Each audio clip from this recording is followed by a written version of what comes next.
Estamos aqui mais uma vez dando... Isso. Estamos aqui mais uma vez dando continuidade aí ao nosso programa de educação científica continuada. E hoje eu tenho um prazer especial de trazer aqui como nosso convidado o Dr. Paulo Correia Calamita. O Dr. Paulo é formado pela Faculdade de Medicina de Marília, pediatra pelo Instituto da Criança da Faculdade de Medicina da USP. Depois fez cardiologia pediátrica no INCOR e cardiologia intervencionista em pediatria no Instituto Dante Pazzanesi de Cardiologia. Atualmente, ele dirige aqui o laboratório de hemodinâmica do Hospital da Criança, aqui em Goiânia. Tem feito um belo trabalho também nas intervenções pediátricas no estado do Tocantins. Lá ele divide, inclusive, espaço com o Dr. Arthur, nosso cirurgião. Estão fazendo um trabalho invejável no Tocantins, aí, digno dos grandes centros. E aqui em Goiás, aqui em Goiânia, atua no Hospital Jardim América. Lá, mais recentemente, em julho, integrou o nosso time aí do INCOR na condução dos casos de pediatria, cardiopatia congênita do UGOL e também do INCOR. Correto? E hoje nós convidamos aí o Dr. Paulo para nos falar da visão geral das cardiopatias congênitas, tentando fazer um elo, inclusive, com, já que o nosso time é formado predominantemente ou quase que integralmente por cardiologistas de adulto, felizmente, com as novas intervenções, com os novos tratamentos, a melhoria do tratamento cirúrgico, muitas das cardiopatias congênitas nas crianças têm chegado na vida adulta. E esses pacientes têm nos procurado nos consultórios, nos hospitais, e aqui no próprio INCOR mesmo a gente já começa a ver um movimento de cardiopatias congênitas em adulto. Então, é muito importante a gente conhecer essas patologias e ter essa visão geral para a gente saber conduzir, saber pelo menos que rumo tomar, né? Sem mais delongas, doutor Paulo, muito obrigado aí pela disponibilidade em nos apresentar esse conteúdo e esperamos vê-lo várias vezes por aqui, ok?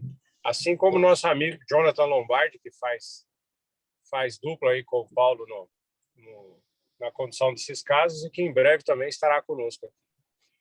Beleza. Com você.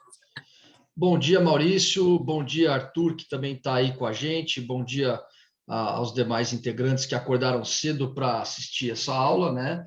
A minha ideia inicial é falar de cardiopatia congênita. Espero que tenha outras oportunidades, porque é um tema extenso. Então, a gente procurou aqui, como vocês vão ver, mostrar pelo menos como se pensa. Eu não vou detalhar muitas doenças, eu vou ser um pouco pediatra hoje, voltar ao período neonatal, mas eu espero que vocês aguentem até o final da aula e a gente possa, em outros encontros, detalhar mais doenças, conforme vocês vão ao longo do ano de vocês letivo, tendo casos também. Então, vamos lá. Esse aqui vai passar o slide. Deu uma travada, já começando bem. Olha que travou aqui.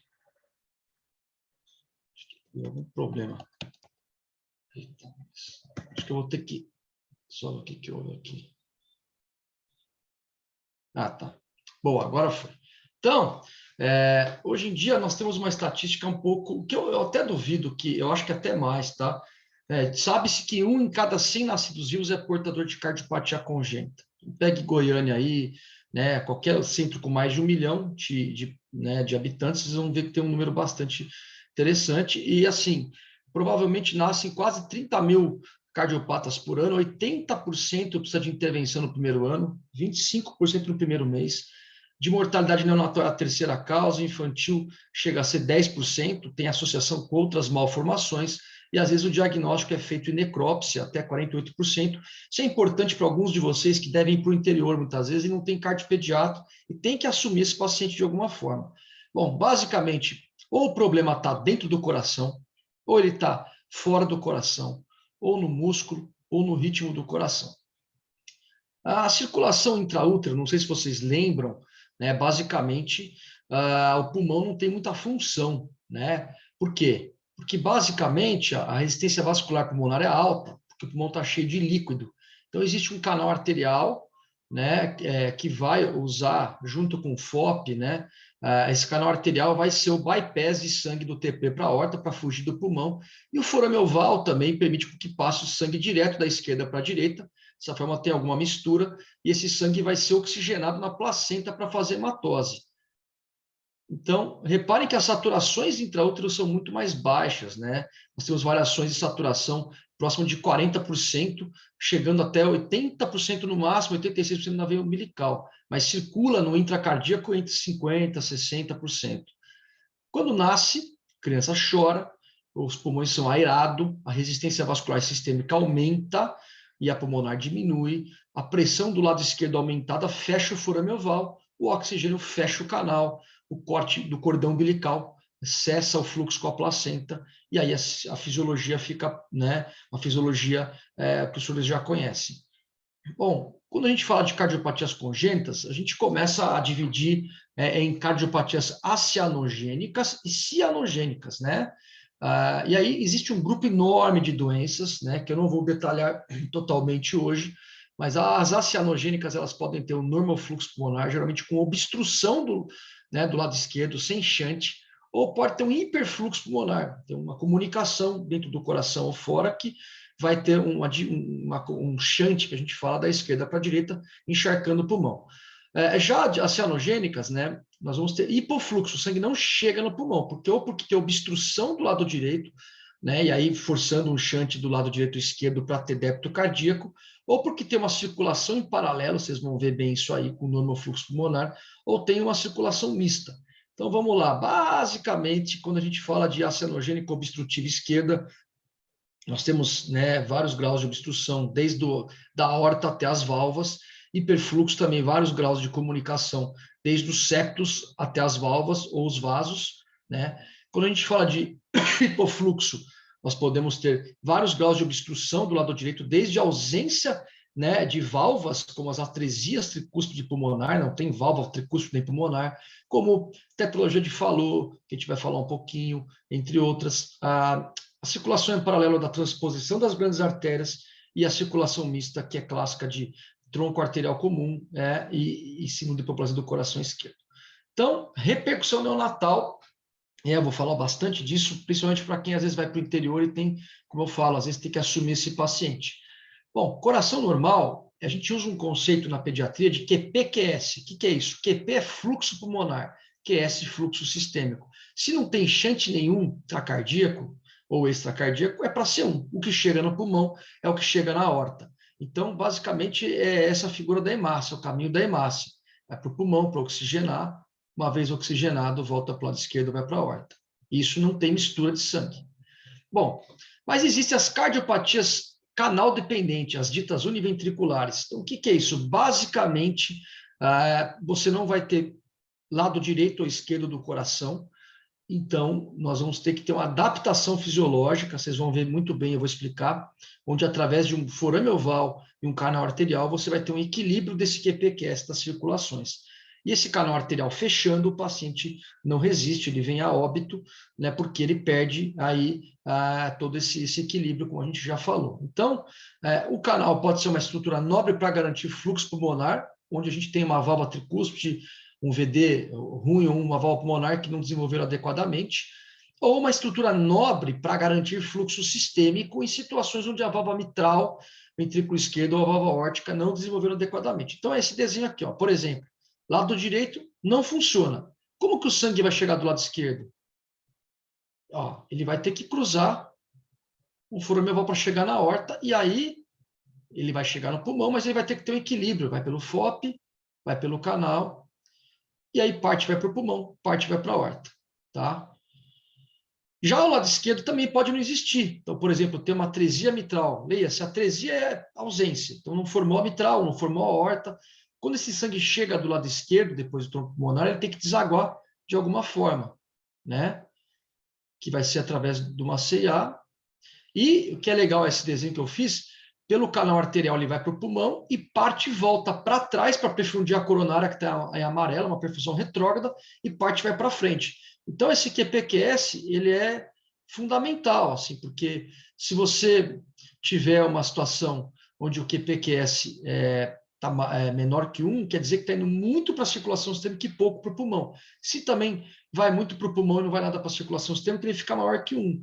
Então, assim, você tem que tentar equilibrar isso. Por isso que esses pacientes têm que saturar entre 75 e 85, para você ter uma circulação balanceada. Então, agora, a gente pode ter também doença valvar crítica, seja pulmonar ou aórtica, né? São as estenoses valvares críticas que a gente vê às vezes no hospital pediátrico, recém-nascido, que o caso ventrículo direito ou esquerdo não dão conta de ter fluxo anterógrado para os sistemas, tanto pulmonar quanto sistêmico. Bom, agora aqui nós temos a TGA famosa, né, transposição das grandes artérias. Aqui é uma circulação em paralelo, né? Veja, do átrio direito vai para o ventrículo direito, existe uma discordância ventrículo-arterial. Então, do VD sai a aorta e do VE sai o TP. Então, se não tiver uma comunicação entre esses circuitos, né, isso fica incompatível com a vida. Tem o canal arterial, né, e tem a CIA, né, que mistura no plano atrial. Então, continuando aqui, a gente também...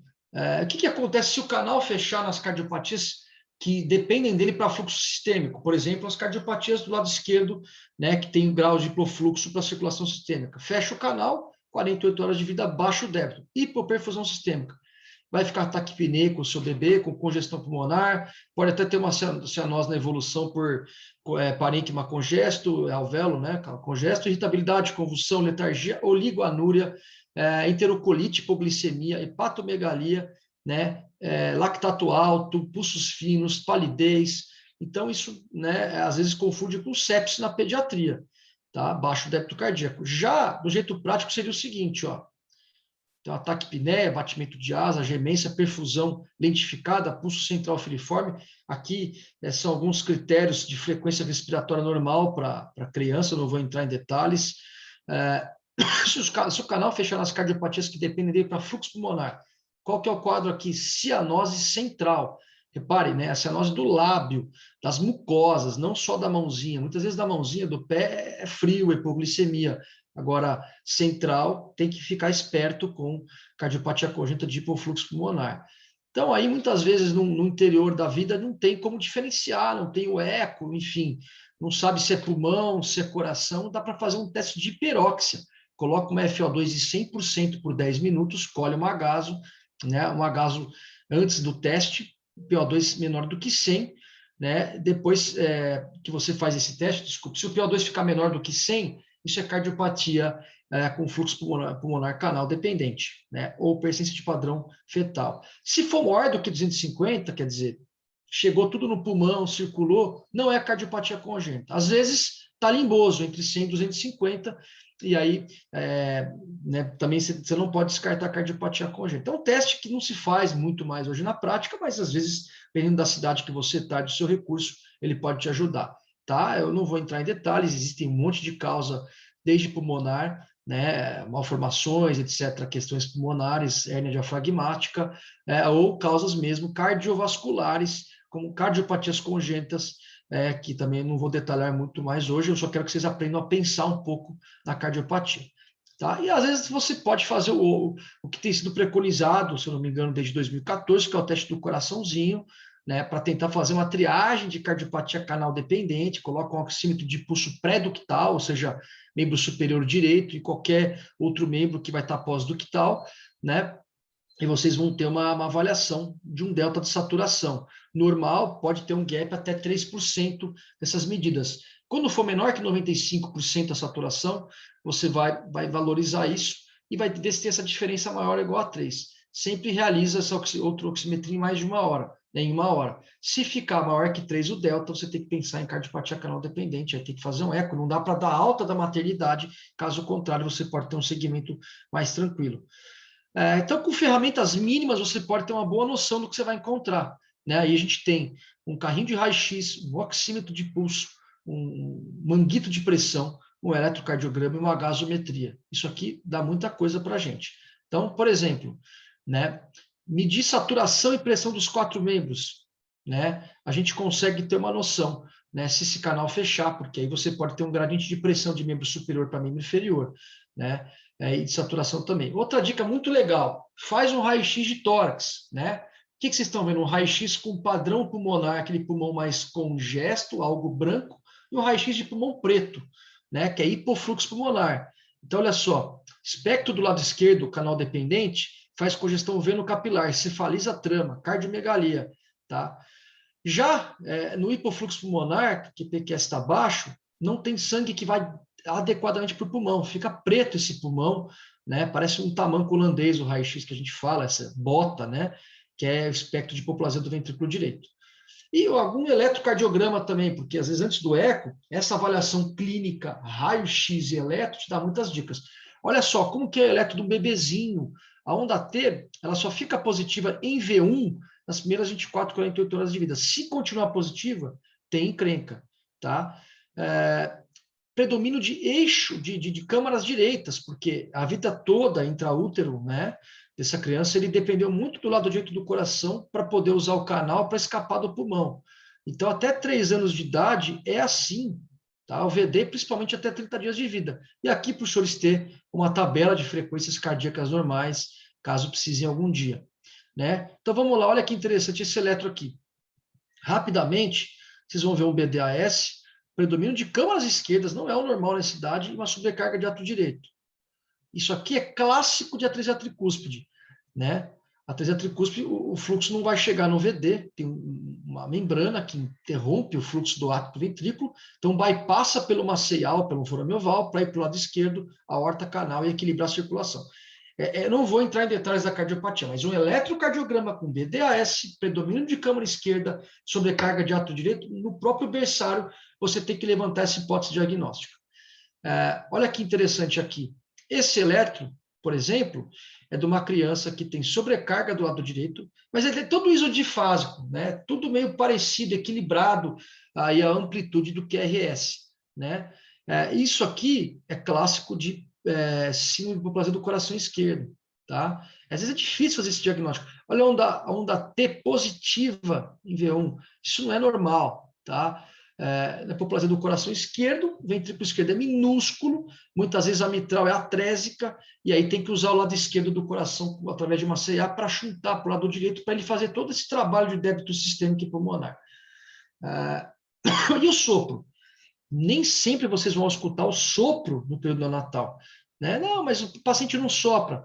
As cardiopatias complexas canal dependentes, elas não costumam soprar, porque tem baixo fluxo anterógrado pelas válvulas, ou porque a pressão pulmonar ainda é muito alta, né? Então, não esperem ter sopro, o fluxo, as pressões são equalizadas, exceto se tiver valvopatia, né? Canal com queda da resistência vascular pulmonar já, ou colaterais sistêmicos pulmonares, já é um pouco mais complexo, mas não esperem que vocês vão escutar um recém-nascido e ele vai soprar, tá? É bem isso mesmo, né? Como fala o Mr. Bean nessa figura. E aí, o que vocês fazem quando vocês pegam um paciente desse? Viu o eletro daquele, viu um paciente, né, nenenzinho que não está bem?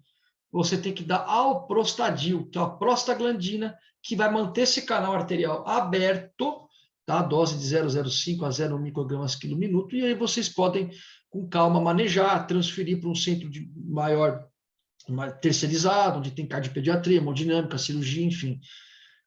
Acho que isso é importante nesses casos que vocês estão no interior muitas vezes. E agora, né, como é que eu manejo muito por cima, tá? Pulmão branco, volume é confusão. Restrição hídrica, diurético, você vai estar com seu prostinha, etc. Pulmão preto, volume é solução. Então, diferente do adulto, onde, né, a cardiopatia é igual restrição hídrica, diurético, etc., na cardiopatia congênita, quando você tem hipofluxo pulmonar, volume é mandatório. Né? É igual um infarto de ventrículo direito para vocês aí, para o Frankenstein, tem que socar volume. Já quando está congesto, aí você faz a restrição hídrica. Tá? Novamente, volto a falar, pouco chato, mas esse QPQS é importantíssimo. Para ele ficar próximo de 1, você tem que ter uma saturação alva entre 75 e 85. Dá até para provar isso matematicamente, não vou entrar nesse detalhe, mas existe já comprovação disso. Bom, a realidade nossa, Arthur, Maurício, que vive um pouco mais esse dia a dia, às vezes é isso que você pega. Paciente com a frequência cardíaca limítrofe na pediatria, 109 já é preparada, não é igual adulto, e às vezes satura 42, 50, né, tentaram passar acesso na UTI. É isso que a gente enfrenta, né, a realidade. E aí, no jeito prático, então, antes de a gente passar para as próximas faixas etárias, o que encaca no recém-nascido são as cardiopatias canal dependentes, né? Ou ele faz baixo débito, porque é problema do lado esquerdo, ou ele faz cianose, porque é problema do lado direito, né? Raio-X branco, raio-X preto, taquipneia, cianose, eletrocardiograma com câmaras esquerdas ou direitas, pulsos reduzidos. Esse é o panorama, prostaglandina e bola para frente. Sim, existem outras cardiopatias graves no período neonatal, drenagem anômala, truncos. Eu não vou entrar nesse detalhe hoje, a gente pode ter uma outra aula. Eu quero que os senhores aprendam a pensar um pouco, né, de um jeito prático, como se houvesse uma receita de bolo para cardiopediatria, que todo mundo pede para a gente isso, mas no fim é um pouco complexo mesmo. Então, qual o follow-up desses pacientes univentriculares? E aí talvez os senhores peguem ele no consultório, no ambulatório, já no último estágio. Primeiros dias de vida, esses pacientes têm uma bandagem do tronco pulmonar, se for cianogênico, e aí é feito uma atroseptostomia ou um shunt sistêmico pulmonar, ou stent no canal arterial, se são cianogênicos. Então, veja que muda um pouco o algoritmo. Eu vou mostrar para os senhores essas cirurgias. Com 3 a 6 meses, cirurgia de Glenn. Vocês já ouviram falar disso aí? Também vou mostrar. E lá para os 3 a 5 anos, a cirurgia de Fontan. O doutor Arthur já está craque em fazer tudo isso aí. Tocantins vem fazendo com maestria e a gente vem ajudando também nas atroseptostomias, nos stents no canal, enfim. Como é que é isso? Olha que interessante. Lembra que eu falei que precisa ter uma CIA para poder garantir o fluxo, uma mistura de fluxo entre as câmaras cardíacas e equilibrar a circulação? Então está aqui. Posicionado um balão no lado esquerdo, às vezes guiado aí pelo eco, tá? Esse balãozinho, que é duro, e aí a gente rasga o septo interatrial, literalmente, para poder equilibrar as circulações. É um balão bem, bem duro mesmo, a gente puxa, um pouco agressivo, você pode, se não tomar cuidado, avulsionar a cava, apêndice, enfim, pode virar até uma tragédia, mas melhora demais esses pacientes para procedimento. Existe o shunt sistêmico pulmonar, que é o Blalock-Taussig modificado, o Dr. Arthur domina com muita habilidade a técnica, você coloca um tubo de córtex entre a subclávia direita ou esquerda, depende se o arco aórtico é para a direita ou para a esquerda, e a artéria pulmonar direita ou esquerda, para garantir fluxo pulmonar. Essa cirurgia é daquele filme, não sei se vocês já assistiram, acho que Quase Deuses, mas na verdade tem até uma mulher também que participou junto, se eu não me engano, depois o Arthur pode contar a história melhor, é Ellen Tauss Blalock, né? Enfim, e essa circulação, essa cirurgia garante o equilíbrio de circulações. Você pode pôr um stent no canal arterial, né, como uma medida acessória, né? Teoricamente, você deixa o canal aberto também para preparar para o próximo estágio. Quando você tem que fazer a bandagem do tronco pulmonar, é a cerclagem, aquele paciente que tem hiperfluxo, que está sobrando sangue para o pulmão, indo pouco sangue para a circulação sistêmica, literalmente se amarra o tronco pulmonar para proteger o hiperfluxo e garantir o equilíbrio do QPQS. Aqui, se é hipoplasia do coração esquerdo, eu não vou entrar em detalhes, mas é uma cardiopatia que tem tido muito destaque, tanto na mídia pela mortalidade alta. Existe a etapa cirúrgica do primeiro tempo cirúrgico, né, que é a cirurgia de Nord. Então, basicamente, como a aorta é muito pequenininha, você primeiro liga o canal, como vocês estão vendo, liga e secciona o canal arterial. Depois, vocês estão vendo que esse vaso pequenininho é a aorta, né? E do lado é o tronco pulmonar, um vaso enorme, né? Então, ele vai seccionar esse tronco pulmonar para ele poder construir uma aorta nova. Vocês vão ver isso aí. Ele vai também abrir a CIA, né, pelo ato direito, né? Ele constrói, aumenta, amplia esse orifício cirurgicamente, né? E agora ele fechando, estrutura o átrio, e vocês vão ver que é muito interessante, é feito ampliado esse arco, tá vendo? A aorta estente pequenininha, então vai poder ter uma anastomose, geralmente é uma anastomose lateral, fica uma boca só entre a aorta e a pulmonar, né? E faz uma estimoplastia terminal, né, para poder expandida, estendida, né, para poder ter uma aorta maior, olha que bonito, né? E agora constrói uma calha, né? Vai poder deixar com que o tronco pulmonar se una a essa aorta pequenininha, né? E isso construído uma anel aorta. Agora você tem uma anel aorta mais atraente, né? Para poder ter fluxo sistêmico adequadamente, e vai ter que ter um fluxo pulmonar, ou através de um tubo entre o ventrículo direito e o tronco pulmonar, as artérias pulmonares, desculpa, ou um Bleylock-Taussig, que os senhores já viram. No caso aí, ele mostra o Bleylock-Taussig, que vai conectar da subclávia, né, para as artérias pulmonares, né? Essa é uma opção, ou é feito através de um tubo entre o ventrículo direito e o tronco pulmonar. Aí ele vai mostrar que esse é o sano, que a gente fala, o tubo de sano. Então, aí coloca um tubo do VD para as artérias pulmonares, e você tem uma fisiologia mais parecida com a nossa, tá? Então, tá aí. Mas a gente pode fazer o procedimento híbrido. Isso aqui o doutor Arthur tem ajudado a gente, né? Olha que interessante. Tórax aberto, feita a bandagem das artérias pulmonares, aqui para vocês entenderem um pouquinho, né? É colocado um introdutor no tronco pulmonar, funcionado esse tronco pulmonar, cruzado o canal arterial, posicionado um stent no canal arterial, né? E com as bandagens a gente tem uma proteção de fluxo pulmonar, e com o stent garante o fluxo para trás, para as coronárias e para frente, né? É uma opção atrativa que não precisa colocar em SEC, e aí o paciente vai chegar para o segundo estágio, que é o Glenn, provavelmente, entre outras cardiopatias. Mas o que é o Glenn? Esquecendo um pouco a hipoplasia do coração esquerdo.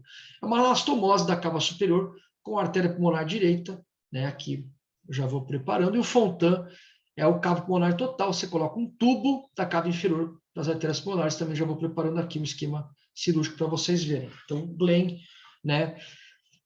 Conectado à veia cava superior direita, na artéria pulmonar direita. Pode ser Glenn bicaval, às vezes tem cava esquerda, tá?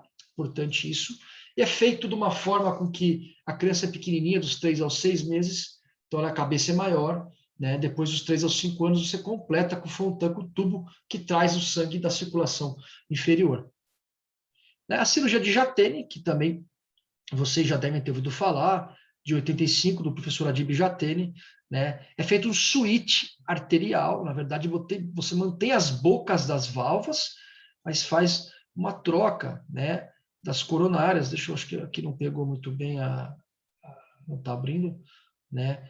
As coronárias, elas vão, você tira em bloco, em botão, e implanta, né, na anel aorta, que está o esquema do lado. Então, também não vou entrar muito detalhe, mas é o switch arterial. E vocês devem ter visto já no ambulatório a cirurgia de Sene. Em alguns casos não é favorável para Jatene, enfim, porque a coronária tem alguma anomalia, etc.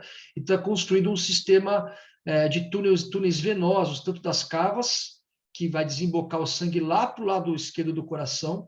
Então, como a cava vai levar sangue para o ventrículo esquerdo e para o TP, você vai ter circulação pulmonar normal, devolve pelas veias pulmonares, cruza para o lado direito do coração para ter acesso à aorta. Então, você faz uma troca com as veias cavas e veias pulmonares. Você direciona elas, né? Então, basicamente isso. Outras faixas etárias, lactente, crianças, adolescentes e adulto, né? Basicamente, a CIA, a CIV, o canal arterial, que vocês muitas vezes veem no ambulatório, vão ter repercussão quando? Quando cai a resistência vascular pulmonar. Lá para o segundo mês de vida, aí vai ter sopro, tá? Porque aí agora o sangue vai para o pulmão de verdade. E as doenças obstrutivas. Então, a anamnese, suspensão, palpação e ausculta, a verdade está na ponta do catéter, por exemplo, aqui, uma criança de uns 2 meses, com irritabilidade, taquipneia. O que é isso aqui? Coronária direita, rede de colaterais, coronária esquerda sendo o tronco pulmonar. Eu não vou entrar em detalhes, mas é uma origem anômala da coronária esquerda. Não esqueçam esse elétron numa criança. O que tem aqui? Onda Q em parede lateral esquerda. Tá? Alcapa, é clássico. Tá? Recentemente o Arthur operou uma criança em Tocantins que foi assim, que foi feito o diagnóstico. Bom, a criança tem um monte de particularidade, eu vou correr aqui um pouquinho: face sindrômica, cianose, deformidade torácica, pele, paqueteamento digital, estado nutricional, enfim, né? Também várias associações de síndromes com cardiopatias congênitas, síndrome de Down, Williams, que eu também não vou entrar em muitos detalhes, Noonan, Alagille, de Jorge, é complexo, né? Turner, Edwards, Patal, Marfan, Roth-Ronan, são muitas síndromes que a gente deixa mais para os pediatras, mas enfim, que você tem um conjunto de sinais e sintomas que te fazem pensar que essa criança pode ter outras malformações, e dentre elas cardiopatias congênitas. Estado nutricional, uma criança que tem normal fluxo pulmonar, não gasta energia, né, para respirar. Então, ela não costuma ter perda de peso, ganha peso normal, ela pode ser cardiopata, cardiopatias obstrutivas ou com hipofluxo pulmonar. Já aquelas crianças que vão ficando pele e osso, com desnutrição, né, que tem muito hiperfluxo, vão perder peso, né? Aqui é como se o pulmão fosse uma academia aí para essas crianças, porque elas têm uma taquipneia para manter o débito. Bom, falar um pouquinho das acianogênicas, tá? Tem dois grupos, ou você tem normal fluxo ou hiperfluxo. O estado nutricional é uma forma de avaliar, tá? Normal fluxo pulmonar, obstrução do lado esquerdo, pode ser a nível valvar, sub ou supravalvar, os senhores conhecem bastante isso aí, equivale a 10% das cardiopatias congênitas, né? Coarctação, aqui interessante, eu vou falar um pouquinho da coarctação da aorta, mas aqui eu quero localizar para os senhores já sabem, a aorta ascendente, tronco braquicefálico, né? As subclavas e carótidas, o istmo e aorta descendente. É importante entender que existe uma obstrução, geralmente na região do istmo, e vai ter pressão, como o fluxo do sangue é da aorta ascendente para descendente, aquele aperto vai gerar um gradiente de pressão dos membros superiores para os membros inferiores.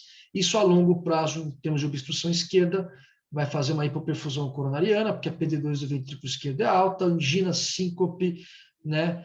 Vai ter congestão venocapilar, insuficiência cardíaca esquerda, né? Para depois, futuramente, ter uma insuficiência cardíaca direita, que os senhores também já conhecem bem. Propedêutica aqui, a inspeção, dependendo do grau de obstrução, nós vamos ter o sopro discreto ou importante, tá? A criança vai ter palidez, sudorese, irritabilidade, taquipneia, baixo ganho ponderal, recuso alimentar, não é cólica, às vezes, entendeu? Se não está ganhando peso e não quer comer, não é cólica, tem que pensar nisso, tá? Já a criança maior é um pouco parecido com o senhor imaginam, dispneia, angina, síncope, né? Quando a coarctação da aorta, por exemplo, vai dar cefaleia, hipertensão arterial, pode dar epistaxe, cãibra, tá? Então, pressão alta na criança pequena, você tem que pensar em coarctação da aorta, por exemplo. Aqui um pouco de propedêutica rápida, como palpar os pulsos, os senhores já conhecem muito bem isso, né? O que chama atenção aqui é que se você não palpa bem o pulso embaixo, no membro inferior, tem coisa errada, e a pressão arterial também. Se existe um gap, um delta de membro superior para membro inferior, tem coisa errada, né? Acho que isso que vocês têm que pensar um pouquinho, né, quando for examinar esses pacientes. Ausculta também, isso aqui é muito interessante, né? Vamos supor que tem uma estenose valvar aórtica, por exemplo, nós vamos ter uma PA convergente, pulsos com amplitude diminuída e atrás na elevação, que é o Parvus Tardis, frêmitos, muitas vezes, B4, que a PD2 é alta, tem uma contração atrial vigorosa, e aí vocês podem ouvir muitas vezes a ausculta em questão. Clique ejetivo, com desdobramento paradoxal. Isso é clássico, na expiração piora. Claro que aí vai graduar de acordo com cruzes, né, frêmito, manobras, etc. Os senhores conhecem muito bem também. As cianogênicas de hiperfluxo pulmonar. Né? Eu vou entrar muito por cima das cardiopatias de hiperfluxo, sem detalhar muito. A CIA, por exemplo, o fluxo é esquerdo-direito. O sangue, quando chega no pulmão, porque veja, o sangue vai para onde? Onde tem menor pressão. Circulação sistêmica tem a pressão 2 ou 3 vezes maior do que a circulação pulmonar. Então, se eu fosse, por exemplo, medir a pressão no posto de saúde do seu paciente, que é 120 por 80, é um reflexo da pressão da aorta. Se eu for para o tronco pulmonar, tivesse um manguito ali, seria 40 por 20. Então, o sangue vai escoar da esquerda para a direita. Na CIA, por exemplo, esse fluxo esquerdo-direito vai aumentar o lado direito do coração, que vai receber sangue do lado esquerdo, da cava superior, da cava inferior. Né? Então, é isso. Se a gente for para a CIV, por exemplo, o sangue vai lá para o tronco pulmonar, né? Vai ter um shunt da esquerda para a direita a nível pós-tricuspídeo ventricular. Nós vamos aumentar o lado esquerdo do coração. Tá? Isso é importante. Já o canal arterial, né? Vamos ter um shunt a nível extravascular, extracardíaco nos vasos do canal para o TP. Isso vai fazer com que aumente o retorno venoso para o lado esquerdo do coração, já que é um defeito pós-tricuspídeo, vai aumentar o lado esquerdo do coração. Quando é pré-tricuspídeo igual a CA, aumenta o lado direito. Pós-tricuspídeo, o lado esquerdo. O defeito do septo atroventricular é uma válvula atroventricular única, insuficiente, então vai voltar tudo de sangue e vai ter fluxo de uma CIA e uma CIV junto, geralmente vai encharcar o pulmão, vai aumentar os dois lados do coração. Né? Que aqui é muito importante, tem uma associação com síndrome de Down, até 50%. Defeito do septo atroventricular tem que descartar a síndrome de Down. Bom, sinais clínicos, aquela criança cansada, com gemência, né? Ver esse bebezinho dormindo, com balancinho já, tiragem de fúrcula, batimento de asa, respiração paradoxal. Aqui estão as frequências respiratórias para os senhores terem de referência. Canal arterial, né? Mais para os senhores entenderem a ausculta, é um sopro de maquinaria, sistólico, diastólico, contínuo muitas vezes. Tá? Comunicação interatrial, cuidado, é uma cardiopatia que não sopra, tá? Porque a pressão a nível atrial é baixa. O que ela faz muito clássico? Desdobramento da segunda bulha, tá? Então às vezes passa desapercebido no consultório. Pode soprar, mas não é pela CIA, é pelo hiperfluxo pulmonar, passando sangue pelo tronco pulmonar, que está passando de nível aumentado. Certo? Bom, a CIV é um sopro sistólico em barra, chante esquerdo direito, pressão. Agora é muito interessante, veja bem, se a CIV é grande, a pressão está muito parecida dos dois ventrículos, não vai soprar, porque tem que ter uma diferença de pressão. CIV é pequena, é igual abrir aquele esguicho e colocar o dedo. Aí sim vai ter um sopro holossistólico. Em barra, irradia do ventrículo esquerdo para o direito. Tá? Bom, aí depois eu vou entrar um pouco a mais, os pacientes vão ficando adultos e tudo mais, né? A gente falou que esses chantes são esquerdo-direito. Quando começa a agredir demais o pulmão, a pressão pulmonar vai subir, o ventrículo direito vai ser agredido, pode começar a ter hipertrofia do lado direito, esse sopro às vezes pode até equalizar, sumir, e esse paciente pode ficar cianótico, ele vai entrar no Eisenmenger, como a gente vai colocar para vocês. Muito por cima, tá aqui, hiperfluxo pulmonar, você não opera pequenininho, não trata pequenininho, o momento de indicar é lá para a sexta, oitava semana, é lá para a fase escolar, ele vai começar a ter repercussão no segundo mês de vida, tá? O defeito do septo atrioventricular nodal, aí a gente tem que corrigir até o sexto mês de vida, mas tirando isso, corrige-se com as crianças maiores. E ficar muito atento ao eco, porque se tiver hipertrofia do ventrículo direito, é um sinal de alerta para hipertensão pulmonar, e aí tem que muitas vezes fazer um cateterismo pré-operatório para avaliar a operabilidade. Eu não vou entrar em detalhes com relação a esse cateterismo hoje, mas acho que fica para vocês clínicos ficar muito atento ao eletro e o próprio o eco desse paciente, porque às vezes um paciente que você quer indicar um procedimento, seja com o Arthur ou com a gente na hemodinâmica, uma CIA, uma CIV, um canal, às vezes não pode fazer procedimento, você não pode fechar a comunicação. Então, um pouquinho das cianogênicas, que tem hipofluxo pulmonar. Vou falar rapidamente da estenose pulmonar valvar, do Fallot, tá? São cardiopatias onde vai ter dificuldade do sangue chegar ou por aperto na válvula, ou por desvio, né? Esse pontilhado mostra, esse desvio do septo infundibular anteriormente, que o tronco pulmonar anterior, isso obstrui a aorta cavalga e o TP fica obstruído pelo septo infundibular. A longo prazo isso pode ir fechando e vai ter hipertrofia do ventrículo direito, tá? E aí, geralmente, o problema são crises de cianose, né, entre 3 e 6 meses, que pode aí realmente complicar e levar a risco de vida dessa criança. Alternativas, por exemplo, para cianose do que a gente falou, ou é um blelo que é um estite na via de saída, esse aqui a gente colocou, que ainda vai dar fluxo para o pulmão, tá? Já a estenose valvar pulmonar, não, aí é valvoplastia pulmonar, é um pouco diferente do que vocês estão vendo aqui. Bom, a ausculta da estenose pulmonar valvar, às vezes vocês vão se deparar, né? Nós temos um clique de ejeção, abertura valvar. Quanto mais severa a estenose, mais precoce esse clique, quase junta com a B1. O clique diminui na inspiração, aumenta na expiração, isso é importante. Crescendo, decrescendo, um diamante. Tá? Quanto mais severo, mais tardio esse pico. Às vezes o som pode invadir a B2, tá? E a B1 normal e a B2 desdobrada. E aí o componente pulmonar vai ficando cada vez menos audível conforme a severidade da estenose. E pode ter uma B4 também. Está aqui para os senhores ouvirem. Irradiação para precórdio, pescoço e dorso aumenta diretamente com o grau de obstrução. E pode ter disfunção do VD que subestima o sopro. Bom, rapidamente, o sopro inocente também é muito comum. Vocês podem pegar, não vou também entrar em muitos detalhes, mas o sopro inocente é sempre sistólico, diastólico nunca, e contínuo, né, tem algumas cardiopatias, tá? Geralmente sopro de estio, estenose relativa de artérias pulmonares, ou sopro supraclavicular, zumbido venoso. É um turbilhonamento, né, anatômico que gera aí uma facilidade de sopro, seja pelo estilo, que é na válvula aórtica, modificação postural, ele diminui na mudança de posição supino para sentado ou em pé. Então, o paciente colocado sentado ou em pé vai aumentar o seu sopro. Nós temos o sopro de injeção pulmonar, que é mais da criança menor, ele é audível mais na borda externa esquerda, né? Ele não tem frame, tem uma ou duas cruzes, tá?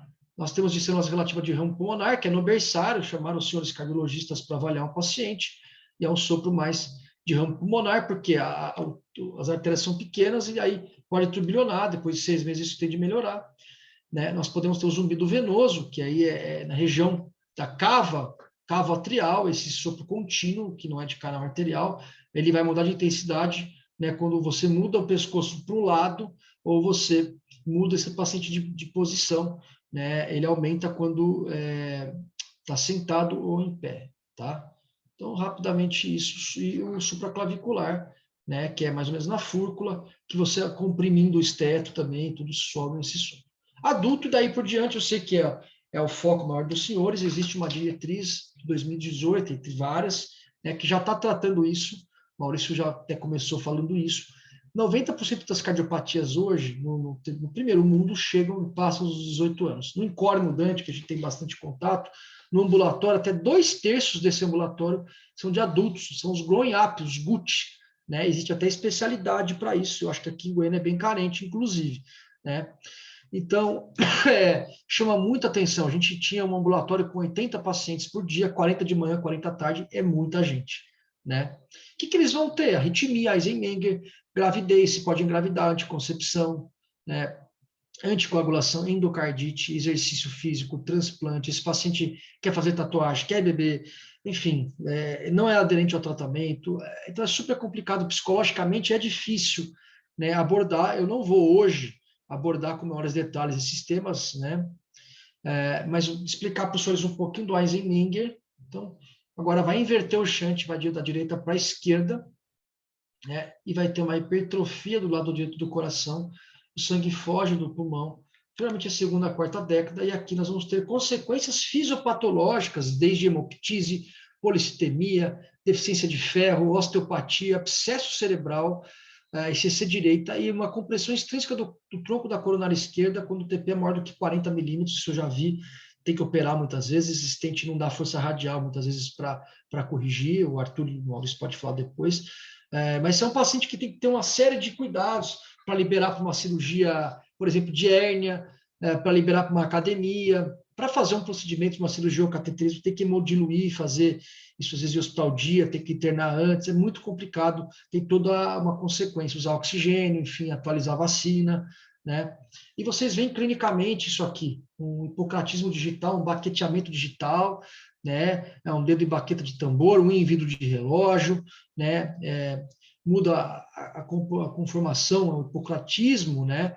Muda pela questão guial de perfusão de oxigênio na periferia. Cianose diferencial, por exemplo, esse canal com Eisenmenger, o fluxo pré-canal pode ter até uma saturação melhor, mas pós-canal vai ter mistura com o sangue do tronco pulmonar, e aí nos pés, nos membros inferiores que vão receber esse fluxo, você pode ter essas alterações já descritas. Né? Então, é isso. Aqui é muito interessante, também vocês estão no consultório, quais são os preditores para o seu paciente que vocês têm que tomar cuidado que pode ter Eisenmenger. CA seio venoso, que não é ósseo secundo, essa não fecha no CAT, essa é com Arthur. CA maior que 20 milímetros, CIV maior que 10 milímetros, canal arterial maior que 6 milímetros do coto pulmonar, PSAP maior que 40, QPQS menor que 1,5, cuidado demais com isso. Down, hipertrofia do VD, shunt bidirecional, que antes era esquerdo ou direito. Né? Cuidado com esse paciente, né? Discutam com a gente, talvez tenha que fazer CAT para ver se pode operar. Confesso que eu tenho vontade de dar uma outra aula depois só de cateterismo voltado para isso. Aqui a gente brinca que a verdade está na ponta do catéter, o Arthur que me desculpe, muitas vezes ele precisa de mim, eu preciso dele, mas às vezes a gente tem que ver se esse paciente pode operar e muitas vezes a gente consegue tratar até 2/3 dessas cardiopatias congênitas. De qualquer forma, tem uma internação curta, é fundamental no follow-up de cardiopatias complexas, até para ver se esse cara pode operar, né? Por exemplo, eu falei do Glenn, do Fontan, um pré-Fontan tem que fazer CAT, ou mesmo depois de um Fontan, a cada 5, 10 anos tem que ficar fazendo CAT, acaba que tem que fazer bastante coisa no cateterismo na vida da cardiopatia congênita, e já é possível até fazer procedimento intraútero, também não é meu foco hoje, mas isso já é uma realidade em alguns poucos centros do mundo.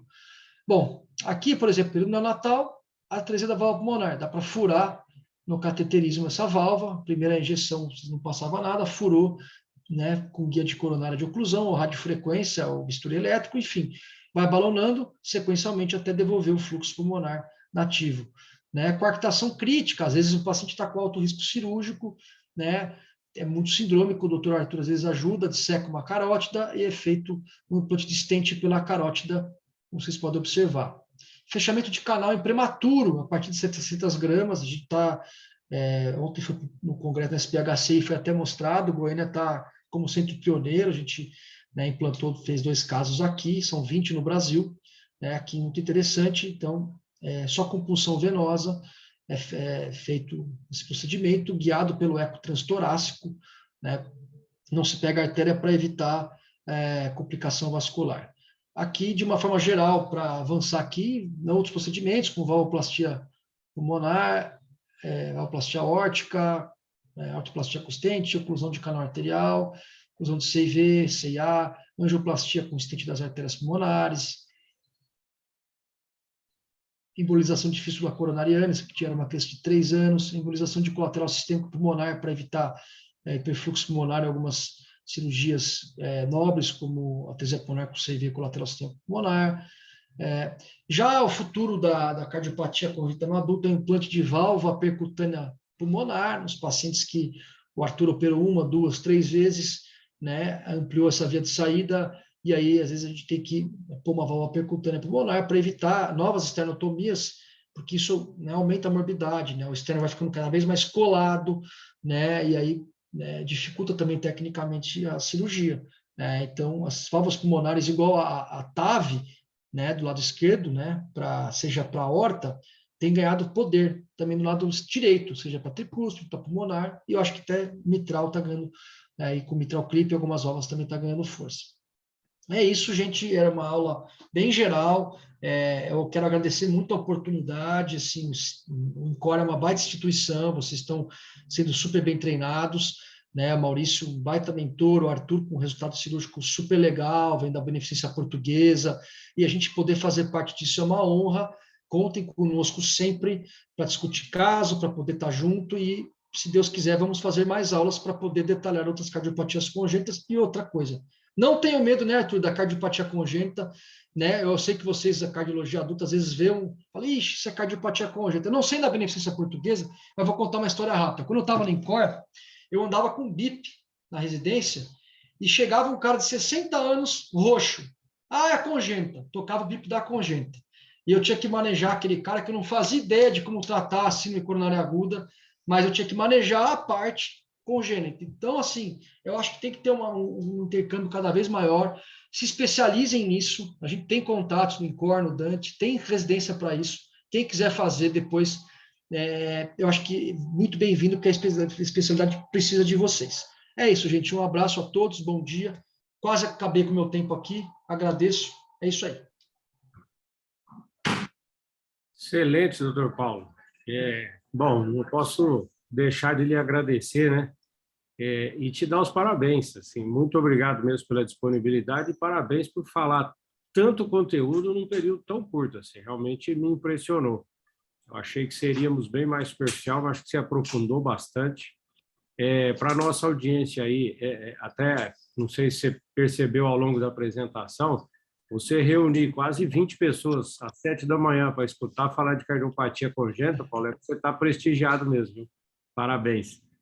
E para o pessoal e para a nossa audiência, o que eu queria dizer, pessoal, não se assuste com tanta informação. Né? Eu já passei por essa fase de olhar e falar assim, gente, eu não vou me ater nisso não, eu já encaminho o pediatra logo, porque não vai dar certo. Não é assim, não. A gente consegue fazer muita coisa antes de encaminhar para o pediatra. Claro que vai precisar, não é a menor dúvida.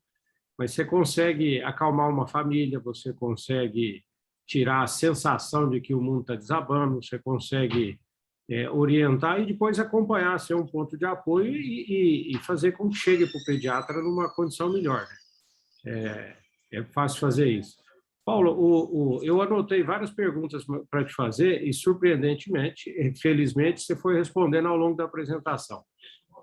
Mas eu queria agora, não tem a ver com uma pergunta em si, uma dica para os nossos residentes, eu vi que estão nos acompanhando aqui, que vão fazer prova de titulação de cardiologia em adulto.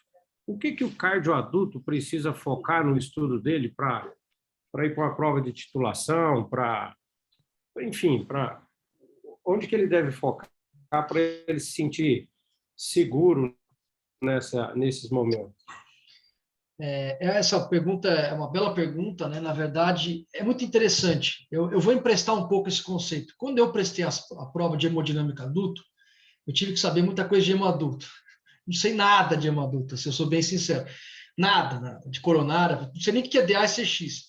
Quando o cardiologista adulto vai prestar o título, cai umas coisas de cardiopatia congênita que o cara também não faz ideia. Então, assim, né, a minha sugestão é pegar esse guideline, depois a gente pode marcar uma discussão desse guideline um pouco mais aprofundada, não era a ideia hoje, mas esse guideline da Sociedade Europeia de 2018, porque ele vai mostrar um pouco, né? Por exemplo, uma CIA que tem Eisenmenger. O que é esse Eisenmenger? Pode operar, não pode operar? Então, eu acho que o guideline do GUT, do Growing Up, ele vai atender, porque ele vai mostrar o adulto com cardiopatia congênita e as comorbidades desse adulto com cardiopatia congênita.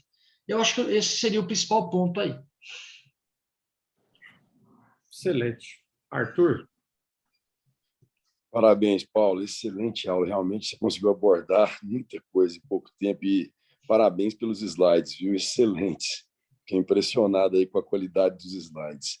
Eu peguei a fase inicial, quando eu comecei na congênita lá em São Paulo, que a hemodinâmica praticamente não fazia nada nas cardiopatias congênitas. Nós ficávamos muitas vezes cegos, sem saber o que fazer, porque a gente dependia praticamente, única e exclusivamente do ecocardiograma, e a gente sabe que quanto mais vai aumentando a complexidade, essas alterações de pressões da artéria pulmonar, de hiperfluxo também, vai deixando a gente, muitas vezes, sem saber o que fazer. A gente operava uma criança com cardiopatia cianogênica, fazia um shunt, de repente ela começava a sangrar pelo pulmão, e a gente percebia que tinha uma artéria colateral.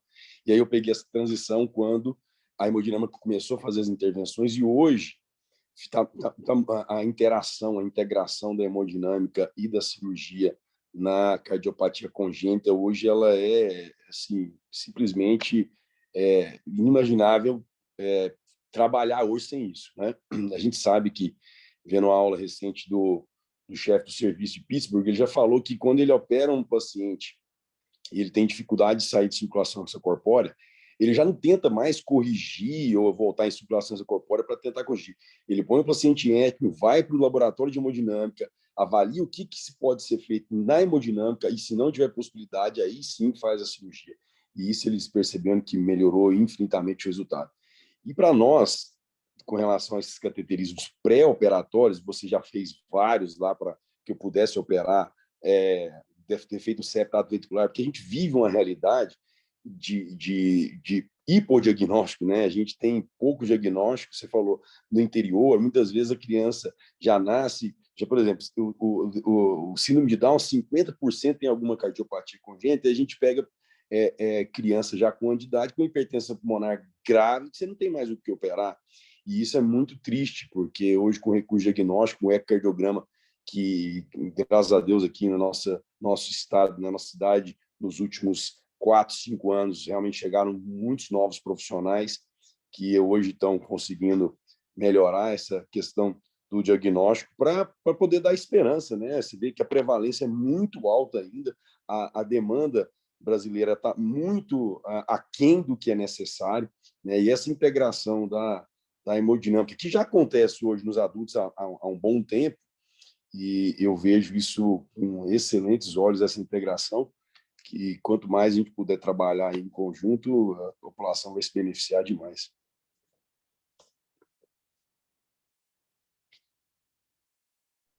Excelente. Pessoal, alguma pergunta aí?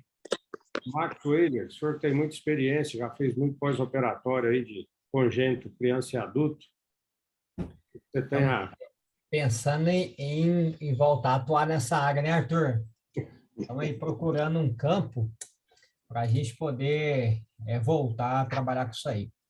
É complexo mesmo, né? Uma nova condição. A gente tem a possibilidade do futuro do Encore Kids, né?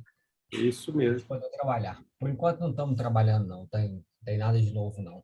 Um futuro não tão distante, viu? Ah? Um futuro não tão distante. Não tão distante, né? Nós já temos Esse nosso projeto, a gente vem nós construindo estamos ele, né? tentando enxergar isso, a edificação disso muito rápido, né? Tem muita Na gente verdade, nós já começamos, ó, já tem os pediatras, já. O doutor Paulo já está aí. Opa! Tem o pediatra, tem o cirurgião, né, Maurício? Cirurgião, Tem a turma toda aí, né? já estamos começando pelo mais difícil, que é recurso humano, né? Exatamente. Levantar a parede, a gente consegue. Em breve nós vamos começar a cavucar o buraco aqui para fazer o nosso Encore Kids. Goiás merece, né, Arthur? Lá no Vol, a gente, não sei se todos sabem, mas a gente começou lá há uns 2 anos, e nesse ano, com o apoio da direção e com a chegada aí do Dr. Paulo e do Dr. Jonathan, a gente deu uma bela incrementada nas intervenções pediátricas, temos feito semanalmente casos complexos, graves, felizmente com resultado bastante satisfatório, né? Puxando a cirurgia também, né, Paulo? Com certeza, Maurício. Enfim, já é eu diria que é uma nova história que está sendo escrita na cardiopatia congênita em Goiás, aí de uns 2, 3 anos para cá, coisa que a gente sempre engatinhou por aqui. Né? Mas você é culpado disso também. Você é culpado disso porque você teve que assumir esse papel por muito tempo, né? A gente brinca aqui, né? Eu cheguei aqui em Goiânia há 3, 4 anos atrás, o Maurício, coitado, tinha que fazer muita bucha e aprendeu muito bem, tem expertise, conhece congênita, domina o conceito da coisa, é o chefe de vocês, treina vocês aí, o cara tem uma mão diferente, enfim. A gente tem que agradecer, a pediatria é muito grata ao que ele sempre fez por aqui, então eu falo também em nome da Cardiopediatria, em nome da hemodinâmica, intervenção pediátrica, a gente deve bastante a você, com certeza. O GOL só existe porque você está lá e muitas coisas foram acontecendo aqui porque você teve que assumir isso quando o Hernando faleceu, então é uma honra poder participar disso e ver o que você fez também nesse tempo que a gente não estava aqui.